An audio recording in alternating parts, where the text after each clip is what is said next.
आज हम पढ़ेंगे कि डायपोल मोमेंट क्या होता है और किसी डायपोल के द्वारा इलेक्ट्रिक फील्ड और पोटेंशियल किस तरीके से ज्ञात किए जाते हैं, डेराइव किए जाते हैं। स्टूडेंट्स, सबसे पहले मैं बात करूंगा कि डायपोल क्या होता है। स्टूडेंट्स, जब दो सेम मैग्नीट्यूड के और अपोजिट नेचर के चार्ज एक दूसरे के साथ यदि कुछ दूरी पर रख दिए जाते हैं तो यह व्यवस्था डायपोल कहलाती है। क्या होता है कि उसमें सेम मैग्नीट्यूड के और अपोजिट नेचर के, ये माइनस का तो ये प्लस का, ये दोनों चार्ज अपोजिट नेचर के हैं लेकिन इनका मैग्नीट्यूड सेम है। इनका मैग्नीट्यूड कितना है? Q। यदि इन दोनों चार्जेस को यदि एक दूसरे के समीप कुछ दूरी पर रख दिया जाए तो यह व्यवस्था डायपोल कहलाती है। क्या कहलाती है? डायपोल। राइट।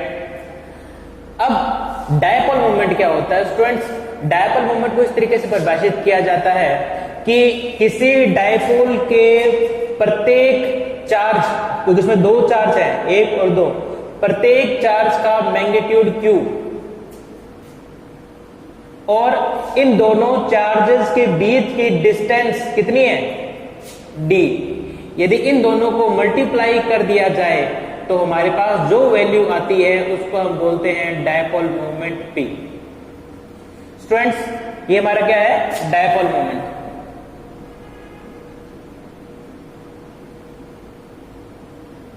डायपोल मोमेंट, इसको हम बोलते हैं स्टूडेंट्स हिंदी में द्विध्रुव आघूर्ण। इसको हम बोलते हैं हिंदी में द्विध्रुव।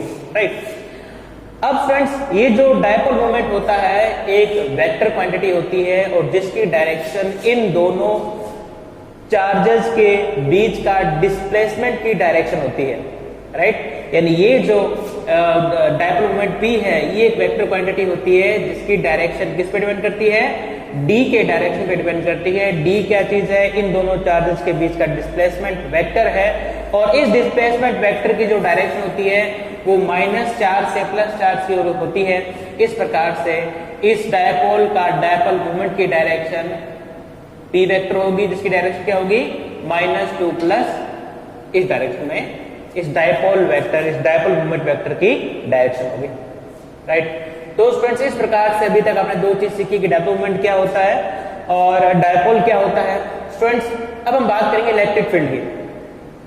आपको पता है कि जब भी आप किसी चार्ज के पास कोई दूसरा चार्ज रख देते हो तो उस चार्ज पर फोर्स लगता है। राइट। ये फोर्स अट्रैक्टिव नेचर का भी हो सकता है और ये फोर्स रिपल्सिव नेचर का भी हो सकता है। ये आपको पता है।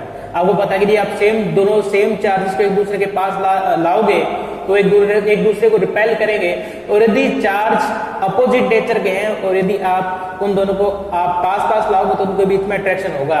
तो इस प्रकार से कोई भी चार्ज अपने चारों ओर एक ऐसा फील्ड क्रिएट करता है और जिस फील्ड में यदि कोई दूसरा चार्ज आता है, चाहे वो पॉजिटिव हो चाहे नेगेटिव हो, तो उस फील्ड के कारण उस चार्ज पर एक फोर्स लगता है। ये फोर्स जो है रिपल्सिव हो सकता है और अट्रैक्टिव भी हो सकता है। उस फील्ड को हम बोलते हैं इलेक्ट्रिक फील्ड। क्या बोलते हैं उसको? Electric field. यानी कि कोई भी चार्ज है, ये चार्ज अपने चारों तरफ एक फील्ड क्रिएट कर देता है और जब इस फील्ड के अंदर कोई दूसरा चार्ज आता है तो उस चार्ज पर फोर्स लग सकता है। या तो उस पर अट्रैक्टिव फोर्स लगेगा यानी अट्रैक्शन फोर्स लगेगा। राइट। यदि ये नेगेटिव होता तो और ये पॉजिटिव है तो उनके बीच में अट्रैक्शन फोर्स होगा। यदि ये चार्ज सेम नेचर के हैं, दोनों पॉजिटिव हैं, तो इस चार्ज पर रिपल्सिव फोर्स लगेगा। तो इस प्रकार से जब आप किसी चार्ज को उस फील्ड में लाओगे तो उस फील्ड के कारण इस चार्ज को फोर्स फील होगा। राइट। और इस फील्ड को हम क्या बोलेंगे? Electric field. अब क्या है कि किसी पॉइंट पर यदि आप इस पॉइंट पर यदि आप कोई टेस्ट चार्ज Q रख दो और टेस्ट चार्ज की जो डायरेक्शन है वो पॉजिटिव होती है, आपको पता है, टेस्ट चार्ज Q0, तो इस टेस्ट चार्ज पर लगने वाला जो फोर्स होगा आपको पता है F होगा। इसकी वैल्यू कितनी होगी? Q0E। राइट। अब इस Q0 टेस्ट चार्ज पर लगने वाला फोर्स कितना हो जाएगा? F = Q0E और आप इसे सॉल्व कर सकते हो तो E = आ जाएगा F/Q0। राइट। यदि इस Q0 को 1 कूलम ले लिया जाए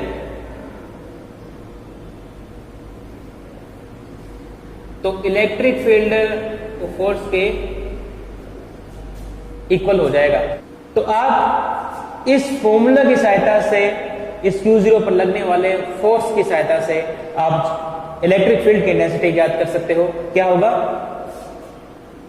कि किसी यूनिट चार्ज पर किसी चार्ज के कारण लगने वाला फोर्स ही उस पॉइंट पर इलेक्ट्रिक फील्ड की इंटेंसिटी होगी। क्या होगा कि किसी यूनिट चार्ज पर लगने वाला फोर्स ही उस चार्ज पर दूसरे चार्ज के कारण उत्पन्न हुआ इलेक्ट्रिक फील्ड होगा, इलेक्ट्रिक फील्ड की इंटेंसिटी होगी। राइट, तो ये हमने ज्ञात कर लिया। अब इलेक्ट्रिक फील्ड की डायरेक्शन आप ज्ञात कर सकते हो, क्योंकि टेस्ट चार्ज पॉजिटिव नेचर का होता है तो ये बाहर की ओर लगेगा। राइट, तो इस प्रकार से आपने इलेक्ट्रिक फील्ड इस चार्ज के कारण आप इस पॉइंट पर इलेक्ट्रिक फील्ड को परिभाषित कर सकते हो। तो अब स्टूडेंट्स हम क्या करेंगे कि ये हमने एक सिंपल एक चार्ज के लिए इलेक्ट्रिक फील्ड की इंटेंसिटी ज्ञात की है। अब हम जो है इस सेम फॉर्मूले का इस्तेमाल करते हुए इस डायपोल के लिए इलेक्ट्रिक फील्ड की इंटेंसिटी ज्ञात करेंगे। स्टूडेंट्स इसको दो तरीके से ज्ञात किया जाता है, या तो आप डायरेक्ट ही इलेक्ट्रिक फील्ड की इंटेंसिटी ज्ञात कर दो, या फिर आप पहले पोटेंशियल ज्ञात करो फिर इलेक्ट्रिक फील्ड ज्ञात करो। तो स्टूडेंट्स इसमें हम क्या करेंगे, सबसे पहले हम पोटेंशियल ज्ञात करेंगे और उस पोटेंशियल के बाद में उस पोटेंशियल की सहायता से हम इलेक्ट्रिक फील्ड की इंटेंसिटी ज्ञात। स्टूडेंट्स अब हम करेंगे किसी डायपोल के कारण किसी पॉइंट पर पोटेंशियल कितना होता है, तो उसे ज्ञात करने के लिए हम मानते हैं कि ये हमारा डायपोल, ये माइनस चार्ज Q और ये प्लस चार्ज। राइट, अब ये दोनों जो चार्ज हैं एक दूसरे के साथ d दूरी पर व्यवस्थित है। राइट, यानी इन दोनों की जो बीच की डिस्टेंस है वो d है। अब इस डायपोल के माइनस चार्ज और प्लस चार्ज, इन दोनों चार्जेस को मिलाने वाली रेखा को हम कहते हैं एक्सिस ऑफ डायपोल।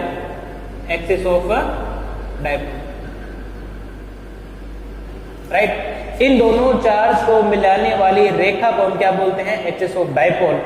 और इस रेखा के परपेंडिकुलर, इस लाइन के परपेंडिकुलर एक ऐसी लाइन जो कि इन दोनों चार्जेस के बीच की डिस्टेंस के ठीक मध्य से गुजरे।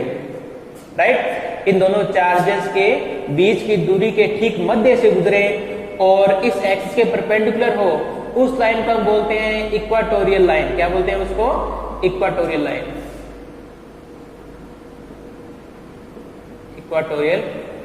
लाइन। पहले हम क्या करेंगे कि पोटेंशियल ज्ञात करते हैं। पोटेंशियल ज्ञात करने के लिए हम क्या करेंगे कि यहां पर कोई पॉइंट P मान लेंगे।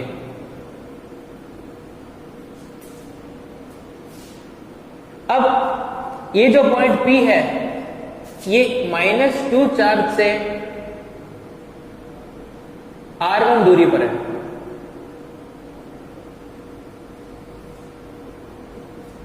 राइट, और इस +2 चार्ज से R2 दूरी पर है।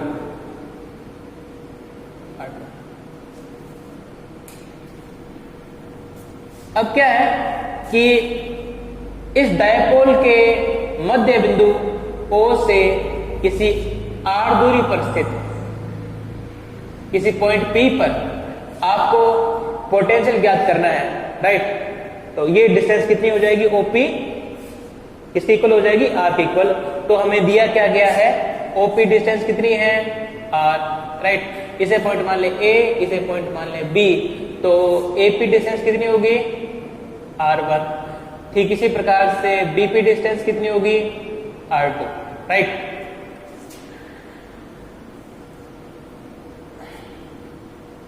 अब क्या है कि इस -2 चार्ज के कारण इस पॉइंट P पर पोटेंशियल कितना हो जाएगा, आपको पता है पोटेंशियल क्या होता है, V = KQ/R। ये आपको पता है कि किसी Q चार्ज के कारण किसी R दूरी पर स्थित किसी पॉइंट P पर पोटेंशियल कितना होगा, V = KQ/R।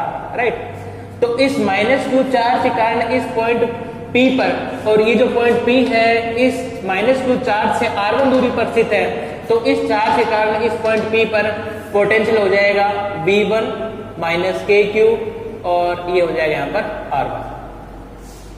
राइट, ठीक इसी प्रकार से इस +q चार्ज के कारण r2 दूरी पर स्थित किसी पॉइंट P पर पोटेंशियल कितना हो जाएगा, k, q और r2। तो इस प्रकार से स्टूर चार्ज के कारण इस पॉइंट P पर पोटेंशियल कितना हो जाएगा, V2 = KQ/R2, राइट। तो इस पोटेंशियल की वैल्यू कितनी हो जाएगी, वो सेम चीज है, प्रत्येक चार्ज के कारण उत्पन्न पोटेंशियल का बीजगणितीय योग, राइट, अलजेब्रिक सम। डिफरेंट है, क्योंकि जब आप इलेक्ट्रिक फील्ड ज्ञात करना चाहते हो, परिणामी इलेक्ट्रिक फील्ड ज्ञात करना चाहते हो, रिजल्टेंट इलेक्ट्रिक फील्ड ज्ञात करना चाहते हो, तो आप क्या करते हो, जो इंडिविजुअल इलेक्ट्रिक फील्ड है उनका आप वेक्टर सम करते हो। लेकिन आपको ये पता है कि जो पोटेंशियल है वो एक स्केलर क्वांटिटी है, इसलिए इस पॉइंट P पर जो पोटेंशियल होगा, जो रिजल्टेंट पोटेंशियल होगा, वो प्रत्येक चार्ज के कारण इस पॉइंट P पर प्रोड्यूस किए गए इंडिविजुअल पोटेंशियल के अलजेब्रिक सम के इक्वल होगा। तो इस प्रकार से पॉइंट P पर टोटल पोटेंशियल कितना हो जाएगा, V1 + V2। अलजेब्रिक सम में आपको पता है कि आप चिन्ह का ध्यान रखते हो, तो ये -KQ/R1 और V2 की वैल्यू है KQ/R2। सिंपल है। अब हम ये मान लेते हैं कि इस एक्सिस के साथ इस OP रेखा के द्वारा बनाया गया कोण है थीटा, राइट, यानी इस लाइन के साथ इस लाइन के द्वारा बनाया गया कोण कितना है, थीटा है। अब देखो, अब इसको हल करने के लिए आपको यहाँ पर दो ट्रायंगल मिलेंगे। एक ट्रायंगल होगा APO और दूसरा ट्रायंगल होगा आपके पास OPB। अब आप देख सकते हो कि ये जो दोनों ट्रायंगल है, इन दोनों ट्रायंगल में से कोई भी समद्विबाहु ट्रायंगल नहीं है, यानी इनकी जो साइड है वो आप देख रहे हो कि इक्वल लेंथ की नहीं है, ये अलग है, ये अलग है और ये अलग है, तो तीनों लेंथ है वो अलग है। ठीक इसी प्रकार से इस ट्रायंगल में भी आप देख सकते हो कि R1 R2 और ये जो डिस्टेंस D/2, राइट, क्योंकि ये इसका आपको पता है कि मध्य बिंदु है, तो ये डिस्टेंस हो जाएगी D/2 और ये भी डिस्टेंस कितनी हो जाएगी, D/2। तो आप देख सकते हो कि जो तीनों लेंथ हैं ये इक्वल नहीं है। अब इन दोनों ट्रायंगल को हमको समद्विबाहु ट्रायंगल में कन्वर्ट करना पड़ेगा। तो हम क्या करेंगे कि इसे कन्वर्ट करने के लिए ये जो लाइन है, कौन सी लाइन, PO लाइन, इस PO लाइन को हम आगे की तरफ विस्तारित करेंगे। हमने क्या किया, इस लाइन को आगे तरफ खींच दी, उसको हम क्या करेंगे, पॉइंट एक परपेंडिकुलर डाल देंगे, लंब डाल देंगे, और इस प्रकार से जो ट्रायंगल हमको मिल रहा है, कौन सा ट्रायंगल, इस पॉइंट को भी लिख दो M पॉइंट। तो इस प्रकार से जो हमें ट्रायंगल मिला पॉइंट APM, ये ट्रायंगल एक समद्विबाहु ट्रायंगल है, एक समद्विबाहु त्रिभुज है, आइसोसेलेस है। अब इस आइसोसेलेस ट्रायंगल के कारण आप देख सकते हो कि दो साइड इसकी इक्वल होंगी। कौन सी साइड इक्वल होंगी, एक तो AP साइड, ये वाली साइड, और ये वाली साइड PM साइड, ये दोनों साइड क्या होंगी, इक्वल होंगी, राइट। अब आपको पता है कि अगर ये एंगल थीटा है तो इसके सामने वाला एंगल ये भी थीटा होगा। जो OA और OM, इन दोनों OA और OM, इन दोनों के बीच में एंगल बना हुआ है थीटा। आपको ज्ञात क्या करना है, आपको OM डिस्टेंस ज्ञात करनी है, OM डिस्टेंस ज्ञात करनी है। तो OM डिस्टेंस आप ज्ञात कर। अब देखो, आपको पता है ये एक समकोण त्रिभुज है, राइट। अब इस समकोण त्रिभुज में ये हो गया इसका लंब AM, ये हो गया इसका आधार MO और ये हो गया इसका कर्ण, राइट। आपको OM ज्ञात करना है, यानी आपको आधार ज्ञात करना है। और आधार बटा कर्ण क्या होता है, आधार बटा कर्ण क्या है, यहां पर देखा AO, ये आधार कर्ण दे रखा है D/2, राइट। ये हम AO की वैल्यू कितनी है इसकी, D/2। तो मैंने क्या कर दिया यहाँ पर इस कर्ण की जगह, यानी AO की जगह में लिख दिया D/2, राइट। AO की वैल्यू किसके बराबर है, D/2 की। तो आधार बटा में कर्ण क्या होता है, cos थीटा। तो OM की वैल्यू ज्ञात कर देते हो आप इस तरीके से, OM = D/2 multiplied with cos theta. अब आप क्या करोगे कि OM की वैल्यू आपने ज्ञात कर ली, कितनी होगी d/2 cos थीटा। अब देखो ये जो r1 डिस्टेंस होगी ये इसके इक्वल होगी, राइट। तो टोटल डिस्टेंस कितनी होगी pm, और ये जो pm डिस्टेंस है ये r1 के इक्वल है, ये सॉरी जो pm डिस्टेंस है वो r1 यानी कि pa डिस्टेंस से इक्वल है। तो pm डिस्टेंस हम लिख सकते हैं इस तरीके से po प्लस o1, इसको इस तरीके से लिख सकते हैं। pm डिस्टेंस कितनी होगी pm कितनी होगी po प्लस om, इन दोनों डिस्टेंस का जोड़। तो इस प्रकार से po डिस्टेंस कितनी होगी r, और om डिस्टेंस हमने ज्ञात कर ली d/2 cos थीटा, और जो pm डिस्टेंस है वो r1 के इक्वल है। तो इस प्रकार से हमने एक डिस्टेंस r1 ज्ञात कर दी in the term of r d/2 और थीटा। अब हम क्या करेंगे, ठीक इसी प्रकार से ये r2 डिस्टेंस ज्ञात करेंगे, और इसे ज्ञात करने के लिए हम क्या करेंगे कि इस B पॉइंट से इस सामने वाली रेखा पर एक लंब डालेंगे। तो मैंने क्या किया कि स्केल की सहायता से इस सामने वाली रेखा पर एक लंब डाला, और ये होगा 90 डिग्री, और इसको पॉइंट लेंथ लिख देंगे n। अब जो हमको ट्रायंगल मिलेगा वो है आपका PNB, ये ट्रायंगल हमको मिला, ट्रायंगल PNB। आप देख सकते हो कि इस ट्रायंगल में ये वाली डिस्टेंस और ये वाली डिस्टेंस सेम है, क्योंकि ये एक समद्विबाहु त्रिभुज है। और इस प्रकार से आप ये कह सकते हो कि डिस्टेंस PB जो होगी वो PN की इक्वल होगी, राइट। ये जो डिस्टेंस होगी PB वो PN के इक्वल होगी, और जो PN डिस्टेंस है ये वाली डिस्टेंस, यदि आप इस डिस्टेंस में से यदि आप इस डिस्टेंस में से यदि आप ये डिस्टेंस को सब्सट्रैक्ट कर दो यानी घटा दो तो आपको ये डिस्टेंस मिल जाएगी। तो आपने क्या किया कि PO में से ON डिस्टेंस सब्ट्रैक्ट कर दी तो आपको डिस्टेंस मिली PN, राइट। इस डिस्टेंस में से यदि आप ये डिस्टेंस घटा दोगे तो आपको ये डिस्टेंस मिलेगी। तो मैंने क्या किया, इस डिस्टेंस में ये वाले डिस्टेंस कम कर दी, तो मेरे को मिला PN = PO - ON। अब जिस तरीके से हमने यहाँ पर ON की वैल्यू ज्ञात की है, ठीक इसी प्रकार से हम यहाँ पर NO की वैल्यू ज्ञात करेंगे या ON की वैल्यू ज्ञात करेंगे। तो आप देख सकते हो कि देखो ये एंगल थीटा है। अब थीटा के सामने वाली जो साइड होगी वो लंब होगी, और ये लंब होगी, और जो 90 डिग्री के सामने वाली जो साइड है ये वाली, ये कर्ण होगी d/2। और ON की वैल्यू आपको ज्ञात करनी है, तो ON की वैल्यू हम ज्ञात कर सकते हैं। देखो आपको ये डिस्टेंस ज्ञात करनी है, और ये क्या चीज है, आधार हो गया, क्योंकि ये लंब है, सॉरी ये कर्ण है, ये आधार है, ये बच गया लंब। तो आप ठीक इसी प्रकार से लंब की वैल्यू ज्ञात कर सकते हो। उससे देख रहा हूं पर ON = d/2 cos theta. Same वही प्रोसेस। यदि आपको समझ नहीं आ रही देखो मैं इसको पूरा कर देता हूं आपके सामने। देखो ये 3 साइड बना ली मैंने, ये N पॉइंट है, ये यहाँ पर B पॉइंट है, और ये यहाँ पर O पॉइंट है, राइट। आपको ON ज्ञात करनी है, और जो एंगल बना हुआ है NO और OB, इन दोनों लाइंस के बीच में बना हुआ है NO और OB, ये एंगल हो गया हमारा थीटा। अब देखो ये सामने वाली जो भुजा होगी, साइड होगी, वो लंब होगी, और ये आधार है, और आधार बटा कर्ण क्या होता है, आधार कर्ण की वैल्यू कितनी है OB, ये जो 90 डिग्री के सामने वाली भुजा यानी कि OB की वैल्यू कितनी है d/2। तो आधार बटा में कर्ण कितना हो गया cos थीटा। तो ON की वैल्यू आ गई आपके पास d/2 cos थीटा, राइट। इस प्रकार से देखो आप ON की वैल्यू ज्ञात कर सकते हो। अब हम क्या करेंगे कि यहां पर पुट कर लेंगे PO हमारे पास कितनी है, PO ये डिस्टेंस कितनी है R के इक्वल R, और ON की वैल्यू कितनी है d/2 cos theta, d/2 cos theta.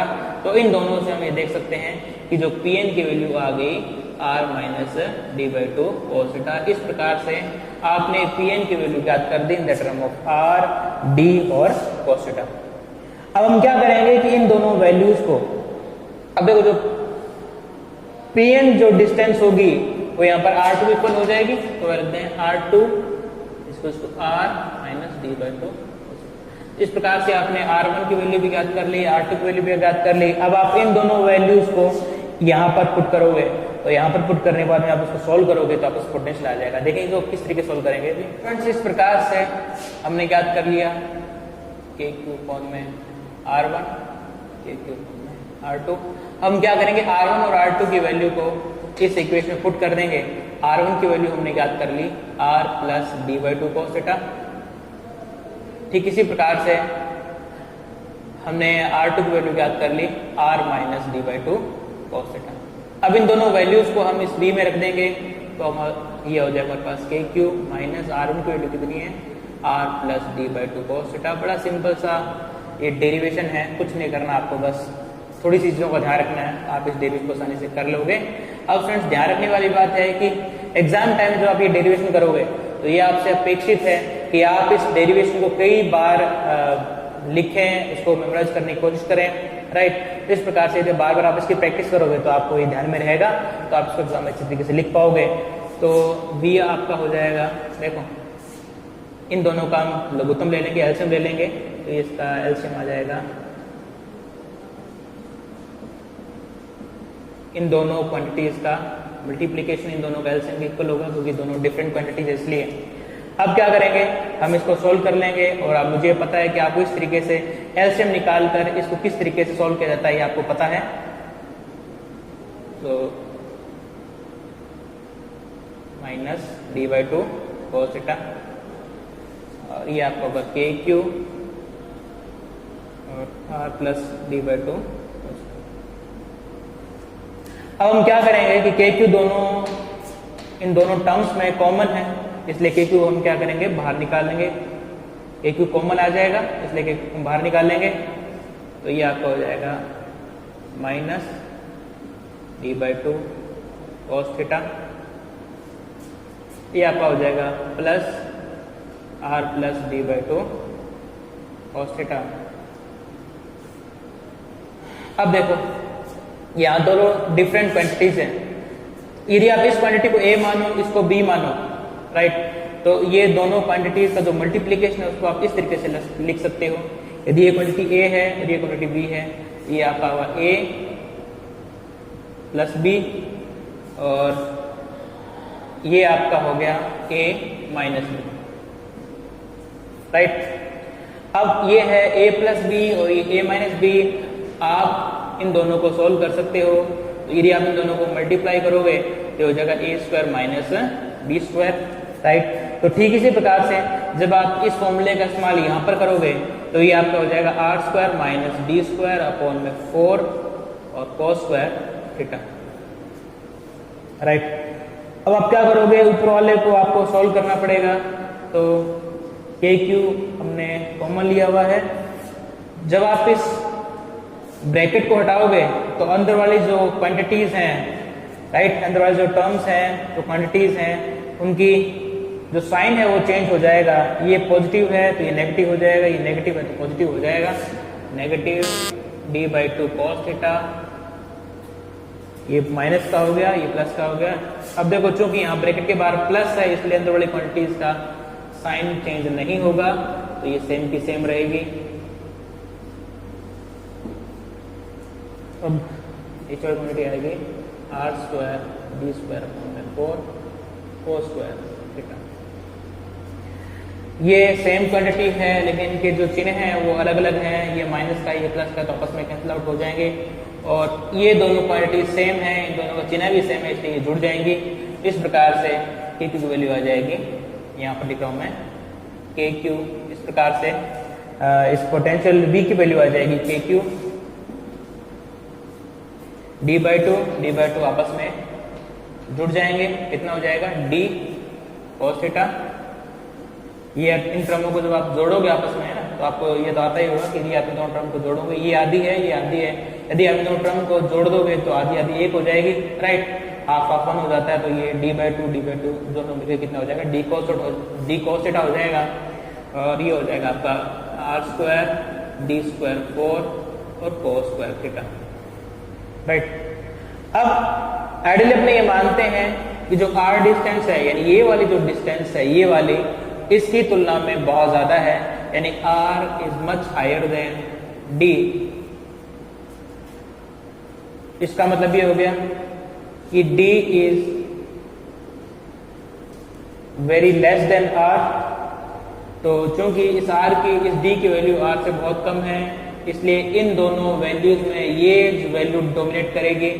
तो इस प्रकार से इसकी वैल्यू को हम नेग्लेजिबल कर देंगे, नेग्लेक्ट कर देंगे, और ये वैल्यू को जब नेग्लेक्ट करेंगे, राइट, तो किस वैल्यू, इसकी जो वैल्यू है वो नेग्लेजिबल है, इसलिए इसको हम हटा देंगे। इस प्रकार से ये आएगी d cos थीटा और r²। अब देखो यहाँ पर दो क्वांटिटी है Q और D। आपको मैंने बताया था कि जो डायपोल मोमेंट होता है P, उसकी वैल्यू क्या होती है, Q और D। यानी कि जो डायपोल मोमेंट का जो वेक्टर होता है, आपको पता है कि डायपोल मोमेंट एक वेक्टर होता है, इस वेक्टर का जो मैग्नीट्यूड होगा वो कितना होगा, P = QD, राइट। तो इसको हम लिख देंगे KP cos theta upon r²। तो स्टूडेंट्स इस प्रकार से आपने पोटेंशियल ज्ञात कर लिया, राइट। और ये जो पोटेंशियल किसी थीटा पे है, यदि आप इस थीटा की वैल्यू 0 रख दोगे तो आपको इस एक्सिस के किसी पॉइंट पर पोटेंशियल मिल जाएगा, राइट। यदि आप थीटा को 90 डिग्री कर दोगे तो आपको इस एक्सिस पर, यानी कि जो इक्वेटोरियल लाइन है उस पर, आप उसके किसी पॉइंट पर आपको जो है पोटेंशियल मिल जाएगा।